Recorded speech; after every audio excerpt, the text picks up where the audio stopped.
Hey, good evening, everyone, and welcome to the third episode of Cutting Through Conversations That Go Beyond the Plate. And today I'm going to be talking to Magandeep Singh, and we're going to be talking about our wine movies and wine movies that we enjoy, that we're interested in, wine movies that we liked or disliked. And here's Magan, so let me just add him on.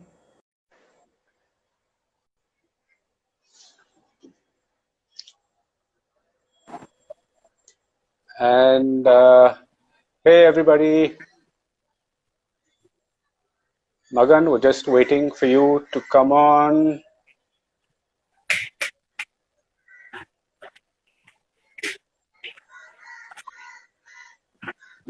Here I am. Yeah, okay, there you are, Magan. Got you. Can you hear me? See me? Antoine, I'm just going to quickly check my internet, so I might just log out and log in again. Just give me 2 seconds, okay? On Okay, the same sure, phone. sure. No, no problem. Okay. Yeah, it's fine. It's fine. I'm on the right net, so I don't have to go anywhere. Okay, well, great. Great to have you here with us, Magan. And yeah, so today, as I mentioned, we're going to be talking movies, wine movies. And let me just introduce Magan. So it's going to be a brief introduction because, again, if I had to go through his whole bio, we'd be here through this whole session. So Magandeep, or Magan as he's known to all his friends, is most importantly for me, is a dog lover, followed by everything else, which is a triathlete. He's a DJ, a saxophonist, a lifestyle writer. He's also India's first French qualified sommelier, a professional wine taster, a member of the Distinguished Confrérie of Bordeaux, and the first and only Indian to be intronized, which I believe means initiated, Yeah. into the prestigious, okay, this one's going to be a challenge, Les Anches Sonneries, the pub? Yeah. Yeah, Not close, bad. close. Not bad. Yeah. Not bad, yeah.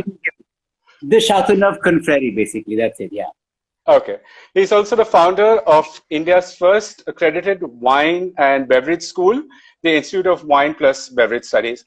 Good evening, Magan. Glad to have you here with us. And I hope, well, cheers to this evening. And I hope you've got something to drink as well. Always. Oh, okay, great. I'm mixing two pleasures with Chianti glass, if you can see the rooster on it, but I'm actually Okay, drinking a Mocha Riesling in it. So, yeah, just neighboring. okay. Well, I'm more simpler. I'm just having a Charosa Shiraz selection. But yeah, so coming to the movies, so one movie that I actually liked, and it's a new movie on Netflix. It's called Uncorked, and it's about a young guy, an African American, who decides to become a sommelier. And there's one bit that I actually liked, and I actually thought of you at that point because the things that he said, I said this is the only wine writer in India who can actually agree or disagree on whether he's right. I think the comparisons that he made with wine and hip hop, and I think he said Chardonnay with Jay-Z, Pinot Grigio with Drake, and Riesling with someone else. So I thought that was really, really a fun bit to it. So what did you think? Did you get a chance to see the movie? Very, very long back, the Asit Chandmal, the then luminary of the Bombay wine scene, told me that when with wine people discuss tennis, with tennis people discuss wine. And I think it's a deep philosophy there. So when you say Chardonnay with Jay-Z, my first question was, yeah, but which era of Jay-Z? So the same Okay. Chardonnay. So if you know the hip hop and the music and the wine well, you will get more intricate. But in general, love you, Antoine, but I couldn't sit through one coffee. Was not for me. And I know it's the wine mecca, the CMS and Koro sommeliers. But I just think they geeked it out too much to the point that they sucked all joy out of it. And for me, that was it's very interesting to those who are engaged in the field. But if you're not a person who loves wine, trust me, watching that movie will only further deter you from getting into wine, is what I felt. Maybe not Uncorked, maybe Somme to begin with, which is what I Okay. actually saw, didn't like. Hmm. But Hmm. that was where I sort of went, yeah, this is the movie I want to watch. It doesn't make me want to reach out and drink wine. Okay. So what is Som? I mean, you mentioned that film. Is it something like Uncorked or?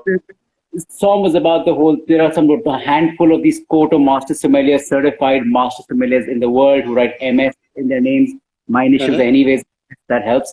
But Yeah. the fact that through that course, the success rate is so low that people go through major depression just getting through with it. I have sat with some of them. They're great friends of mine, and when they taste a wine, Antoine, you can go through half a bottle and not reveal the name because you're trying to figure everything out. And coincidentally, once Right. in Hong Kong, I got the wine correct because of my lack of knowledge. I had a sip and I said, oh, that's white Burgundy. But those guys were into Croatia, to southern Chilean valleys, to certain Adelaide Hill wine producers who all could be making this wine. So their Right. extra knowledge, their expanse was unimaginable, but it made them not enjoy the wine I felt somewhere. So there's a balance Okay. to be struck. And Song is a movie about that level of intensity. So is And those that people are also a fiction film, or is that also fiction, or is that a documentary? more documentary. And it's a more of a doc style film where they're actually interviewing the songs and things like that. And recently there was a controversy where they found people were cheating on the exam. And a friend of mine I met recently in Spain, well, not recently now, but a couple of months ago, he had passed the exam that day. He was the only person to qualify legit, but he has to Huh. take it again because everybody was disqualified that this year Oh from man. the, the great movies in a way, but they're not my wine movies. Okay. So what are your wine movies then? My favorite all-time wine scene is from French Kiss when Kevin Kline gives Meg Ryan a sip of an old dusty bottle, and she goes, Hmm. "It's nice." And he goes, "That's nice." He goes, "Yeah, that's brilliant, maybe." And he goes, "No, come on." And then he explains in that one para terroir. And for me, Yeah. that is a scene that I can connect with and say, yes, that's how French people are. That's how Europeans are and how they see wine. My favorite wine film would remain A Good Year with Russell Hmm. Crowe. Russell Crowe. Uh, Yeah. movie adaptation of the novel by Peter Mile, the Englishman who Hmm. lived in Provence and wrote the book Une année en Provence, A Year in Provence. And Yeah. that Yeah. encapsulates the charm of all the good things and the tough things about making wine. So, Yeah. and that Yeah. was That was a great wine. book as well. It was a lovely book, actually. Yeah. Yeah, I quite like that. Okay. So Okay. that's I my mean, in general. okay. What else? I mean, there are some really old movies, and which I don't remember really well quite now, but I remember watching as a kid when I watched for a completely different reason. One of them was The Secret of Santa Vittorio. I don't know if you've even heard of it. With I think it was Harvey Kruger and Anthony Quinn. It's a Yeah. really old war movie where the Germans have invaded Italy. I'm getting Santa Vittorio would be Italy, and they want to kind of collect all the wines, and they've hidden. The whole movie is about the Germans trying to figure out where the wine is hid, and it's a war comedy, so to speak. A really fun movie. I don't remember the details well, but I remember enjoying it. Again, Anthony Quinn, so a Yeah. great film. It's a fun Uh, point of history. So just to get that, there's a book called Wine and War and Champagne and War, both of which highlight why Germany conquered France. And I know they sold the book rights to make into a movie. And Hitler, if you look at what he conquered in France, he conquered all the wine regions. He never conquered the middle bit, the plateau. There was no right. wine there. And wine was the only commodity he could sell to make money to fuel his ambitions. So Hmm. that becoming a movie would have been great, but it's on the lines of the Santa Vittorio, not a comedy, but giving you that idea that why wine was crucial in the whole. Like Hitler had wine Führers appointed, just to give you an idea. Oh, By wow, the wow. wine Führers to identify good vintages in the regions of Champagne, Bordeaux, and Burgundy. Okay. And It's interesting that you bring up Champagne because I was watching A Year in Champagne, yeah, that whole series, and the movie is kind of okay, but the one interesting bit was where they talked about how the soil of Champagne is like drenched in blood, and I never ever thought of it, but so many wars have actually been conducted over Champagne, and I think it's just next to the Ardennes as well. So the Battle of the Bulge would have happened, and historically that is where most because it is the center of Europe. so I So always joke that Alsace has changed hands more than Kashmir ever will. And Champagne, they had the Prussian Wars. Then just in the turn of the century, they had the First World War, and then they signed a treaty that said in the Second World War, if there's a war, I mean, they didn't know about the Second World War, we will not trample the vineyards. So in the Second World War, the tanks go around Champagne. Seriously? and because they're like, yeah, not trampling the vineyards this time because it's too precious. And Hitler Yeah. said don't trample because for him it was gold. He needed for champagne to sell to make money. To Hmm. So that's why they did not trample champagne the second time around. But yeah, Wow, it's but that's that's fascinating.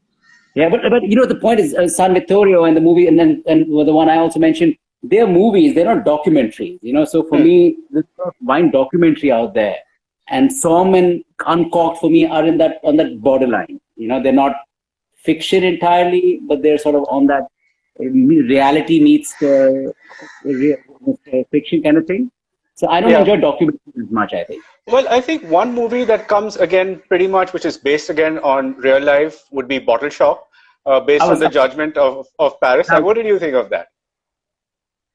I think if Avengers ever add a wine person to their team, where America saves the day, then Bottle Shock is a good movie to have. And it's a true story, and Alan Rickman does justice. Although Steven Spurrier personally disagrees because he says, I haven't seen the movie, and I don't know if Alan Rickman can really carry me off. But, you know, they're two British English gentlemen. They'll never agree. And you know, late Alan Rickman, sorry. But that movie was fantastic. Yeah. Yeah, I think between the two of us, because I mean, and we both met Steven Spurrier, but not Alan Rickman, I think Alan Rickman does a better job, frankly.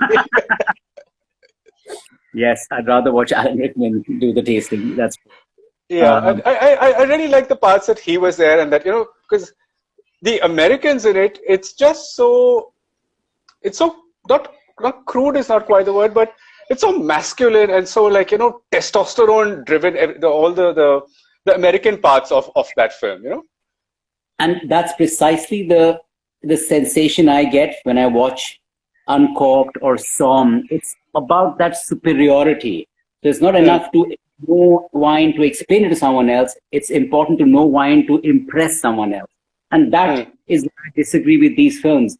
And you know, and also my work, it's the last way I'll impress someone by showing off my knowledge. Hmm. So Hmm. these wines sit on that on the other side of that border, which where Bottle Shock somewhat teeters to go. But whereas Yeah. look at a year in Provence, it doesn't do that. Even Sideways for me, although it's American, tries to be very European, trying to talk Yeah. up a Merlot over a Pinot Noir in a way Hmm. that's very European a way of thinking and not American, which is just based on price and stuff. It's more about the occasion and the moment. That's it. Hmm. So yeah. Hmm. Yeah. I know. I thought uh, which was the one that really did badly? Merlot's did really badly after the film, right? I mean, No, people no, no. Merlots went down 20%. Pinot Noirs came out 20%. 20%. Yeah, that was interesting. But Magan, you've been a sommelier for a very, very long time. Has there been any movie that has really influenced you to either go into wines, or really influenced your way of looking at wine or thinking about wine? Yes, I think one person has through decades, and that's James Bond. Seriously, come on, Because James Bond doesn't drink wine. James Bond. So here's the thing: when you said we do wine in movies, I could only think of all the times James Bond either orders wine or is saved because of knowing his wines. And I can just rattle off many, but just the couple that come to my mind is that Sean Connery ordered a shaken martini. Roger Moore was a champagne person, and he drank always Tatangia Blanc de Blanc, and Casino Royale mentions Tatangia Blanc de Blanc. Then later, when the movies became more of a franchise, they spoke about Tatangia being a fad, and it became Dom Perignon. Recently was Bollinger 62. But just two instances I'll quickly tell you. One is he asks the waiters for claret, and the waiters say, "We don't have claret, sir." Sean Connery, and he says, "Okay, then get me a Bordeaux Red." And they say, "Sure, sir." And he knows that they don't know the claret is a Bordeaux Red, and As I said, exactly. Yeah. and the other one is his friend or partner sitting there in from Russia with Love orders a Chianti with a fish, and Sean Connery just cannot have that wine, but he knows that this guy is a fake or a charlatan because he's having a red wine with fish. So things like that, which back in the day, okay, yes, he was very macho and misogynist also at times, but in Oh, all of that, absolutely. gentleman, and that for me was really important. Identifying the oldest wine in the Solera of a sherry and announcing the Hmm. year. announce, yeah, he does that in with M. When M serves him a sherry and she says it's a non-vintage, he goes, I'm just mentioning the oldest vintage in this blend. So that's, and the temperature of a Honjozo sake served to him with the milling rate. I think if someone inspires me in that persona of, because wine is not just, all these things are not just the stuff in the glass, but the aesthetic around it. James Hmm. Bond is quite an off character that you think that you could associate with alcohol in that manner, I guess. So I like Yeah, his yeah. I would never drinking. have thought of James Bond with wine at all. I mean, if you had said cocktails, then yeah, I said yeah, sure. But that's interesting. I mean, those are nice recollections of.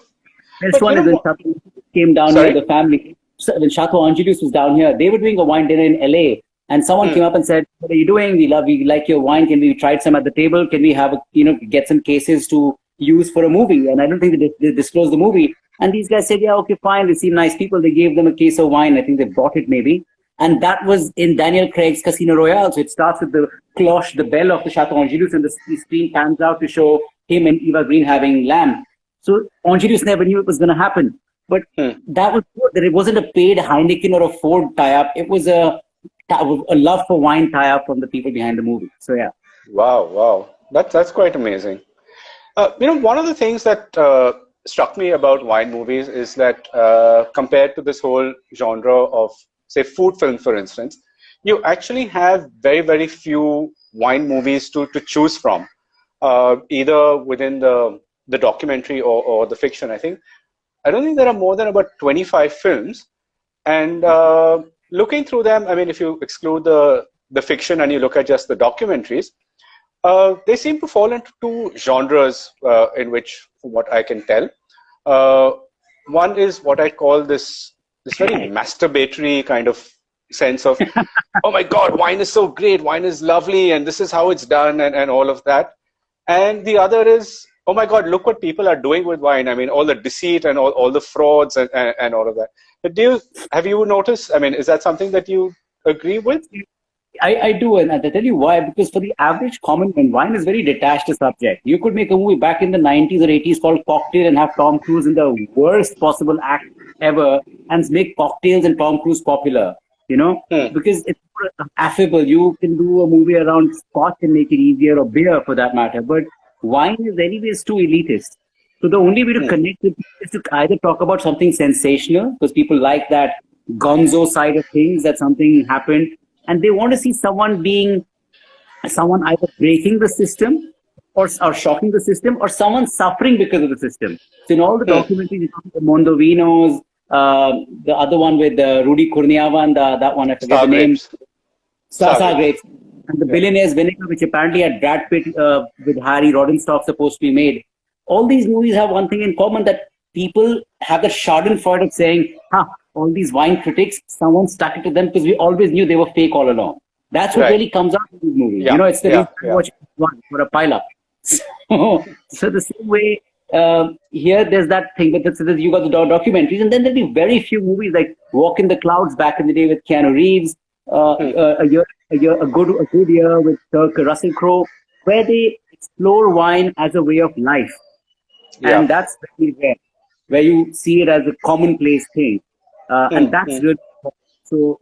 We need more of those, I'm sure, and we don't Yeah. need Bollywood to get to Nasik and start singing in the vineyards yet either.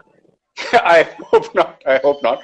I mean, they did such a terrible job with Chef. So, I mean, I can just imagine if they had to turn like, a good year into a Nasik film, man, that would be such a disaster. I mean, just Yeah, imagine like the Rajiv Samant lookalike kind of running around vine trees, vine yeah. plants. I'll stand up for the bald people part of it, but otherwise, But another movie with Amrish Puri, with Om Puri, about food, the cooking, the 100-mile journey, or the 10-mile journey, or the 1 mile journey, The 100-foot journey, I think. journey. Again, Yeah. it's not about wine, but it was very tactile. It appealed to the senses that you engage in the same way when you engage with wine.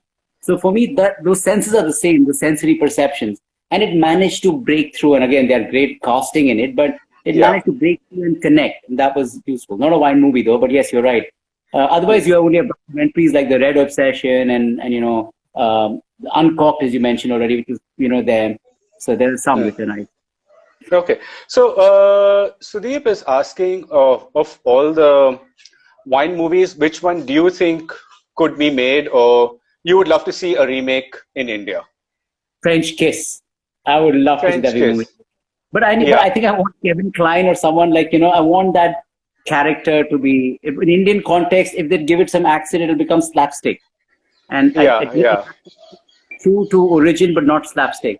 So I like French Kiss. Although it's not a wine movie, but a good year. I think is a fun movie. But I think in 3 hour context, 1 hour will be spent dealing with the excise and the other offices. That will be a big part of Act 4 would be all dedicated to that. So I don't know. What about you? What Uh, would you see made in India? So a movie that I saw and I thought would also work, which is along the lines of French Kiss, would be The Year of the Comet, which is actually a really I haven't seen it. it's a very lowbrow kind of film, which I discovered on YouTube of all places, and it's actually about a young girl who has joined her father's business and is sent to. Okay, someone is saying that French Kiss was already done. They're Yeah, that's saying Gaurav. Yes, yeah, Gaurav, tell us the name of the movie if you know it, but we don't know it. Yeah. Yeah, so I was saying, here's the comic. She's sent by her father to Scotland to apprise the estate of a Scottish landlord, All and right. she finds a Chateau Lafite from 1811. And 1811 was a comet passed through the Earth, so the wines from that year are called comet wines. And again, it's a rom-com, and again, the character who's in it is very similar looking to Kevin Kline, and she also looks quite a lot like Meg Ryan. So All it's got right. overlaps. It's got that kind of heist kind of stealing things, like kind of a bash up kind of thing. A nice light movie, which I think could work really nicely in India if Ah, okay. done well. Well, I'm reading But all the comments there, and they've kind of killed French Kiss for me in India because they said it's such a shit movie, you don't want to watch it at all. So I think I've given up on that one for sure. Not yeah, to happening. Hona here. I've not Yeah, seen it. I think I'm happy not to. Um, yeah. but Well, I just one. Sorry, you were saying something? But apart from that, I know it's not wine, but Angels Share with subtitles on about a guy who starts tasting whiskey is one of the Hmm. most Scottish humor, is one of the funniest movies you'll ever see. Can't make it in India because there's no context. But again, I'm talking about the same sensory, tactile senses move, playing in, coming in, how a common person can connect with something that's very otherwise Hmm. elitist. It has that angle done pretty well as well. Okay. A film that you mentioned, and Mondovino, Mm. which kind of came up with this whole juxtaposition of old world versus new world. I'm not very. I don't agree completely with the proposition, but what I really liked about it is the number of dogs that feature in that film. And I always thought, like, if this movie wasn't about wine, it would be about the dogs owned by wine owners. There's just so much. And there's one scene I remember, and like it's like blew my mind, where I think it's in Italy, where the owner gives this dog this huge ball of parmesan, and that there's two or three dogs eating it, and it's like, oh my god, let me look at the cost of that, and a dog eating it. Oh, Yeah, I think that's Mondovino was good because as I always believe that Robert Parker. I think so. I did my little research. 1982 vintage was written off by all English journalists. Robert Parker said it's an awesome vintage. They were all betting on okay. 83. Parker said it's 82, and obviously 10, 15 years later, 82 became one of the most established vintages since the 61, 62 ever. And Hmm. that's how Robert Parker's legitimacy became even stronger from just being a Right. lawyer turned wine critic. And this movie, Mondovino, speaks about the Parkerization of the world at a point wherein Michel Roland makes those over-oaked French wines, which are very heavy, but Robert Parker likes it, so he gives them a 95 or a 98, and then they become, they start selling. And Hmm. Chateau is an example they give in the movie as well, which changed its style of winemaking and became a superstar. But Right. I just it was good that it drew so much attention in spite of being a documentary, and it's not. And I was in. It came out in 2004, 2005. I was working a vintage in Bordeaux Oh with Michel wow. Roland's team. So I know it was not looked upon very politely because the people who made the documentary did not reveal what they were going to actually showcase eventually, which is the Hmm. case. Um, so I think that it was a good point they made. I think Bottle Shock does the same thing in a more commercial sense. It's more appealing. It's much more tapered, much more toned down for the average sensibility. Hmm. But Mario was the original disruptor, if you will. So yeah, Yeah, yeah. No, that was an interesting premise as well. It yeah, started a little crudely, and I think it came, I would say it came as a big shock in India as well because Michel Rolland was really held up as this great guru. I mean, he's a consultant for one of the Indian wine companies. So I don't yep, think it would yep. have gone down very well in India either. True. That's You the same thing, yes. But hey, I mean, if people are drinking and someone's buying it, who are we to discuss or decide how or what they should drink? I feel there's a whole debate there that's to be Oh, sort of, absolutely. Yeah, But yeah. what's your wine quote that you like in the movie? Maybe Sorry? a I wine didn't. quote, wine quotation. My good God. I mean, I have a terrible memory for all these things. I mean, apart from that, from Uncork, but I don't know. You got something? I think if I can remember correctly, James Bond again. Sorry, he tells in Goldfinger, he says, "My dear girl, there are some things that are just not done, like drinking Dom Perignon above 3 degrees Celsius. That's just as bad as listening to the Beatles without earmuffs." Okay. Again, I don't agree with him because I'll have a Dom Perignon at 8 9 degrees, and but I also drink my martini stirred, not shaken. So, but it's something that sticks with you, I guess. So yeah. And then I love when Yeah. Dana Carvey in a movie called Wayne's World that is never going to feature in any wine list. It's a Yeah. Yeah. crazy American film. He gives the correct definition of French champagne as to how it comes from an area called Champagne. Otherwise, it's just sparkling wine in a movie called Wayne's World, which Yeah. Wayne's World was like this teenage kind of, wacky kind of thing that, yeah, it's like yeah, Bill and Ted's Bogus Journeys was and Wayne's World were a similar genre. But them talking about exactly. champagne and getting it spot on was way ahead of its time, I think. Okay. And Do the you want to fun, take, sorry. sorry, no, your turn. Yeah, I said, did you want to take this question about the briefcase in Pulp Fiction? Oh, well, I think it would have to have some play on the metric system. That's very Okay. important.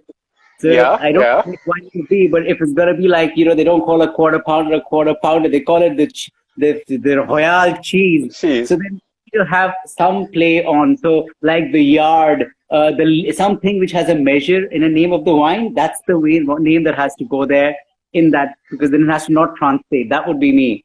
okay. Gaurav, I don't think I can't think of a name yet, but Yeah, I can't think of a wine per se, but yeah, that's a nice kind of metaphor there to is kind of. Australia has Sorry. a wine called 10 Minutes by Tractor, but that's a times connotation. I'm sure there'll be someone who says 6 feet under or some name like that, which doesn't translate in the metric system, Yeah, there must be and hence, something from South Africa like goats do roan. yeah, Yeah, Charles so Bass. that yeah. Quite a random question, Gaurav, but good one, yeah. Okay.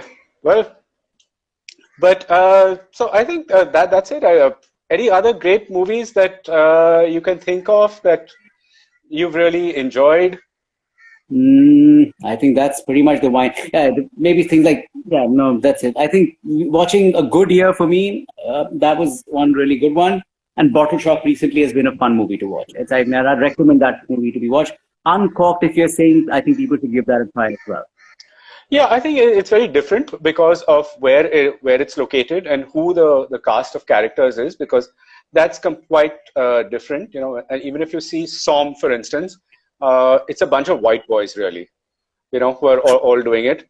You don't actually see a black Minority. American, yeah, an African American in where I think from a barbecue store wanting to kind of barbecue shop wanting to kind of aspiring for something like that. It seems to be something that would ordinarily not be something that they would think of. So I liked where it was set and how it was handled.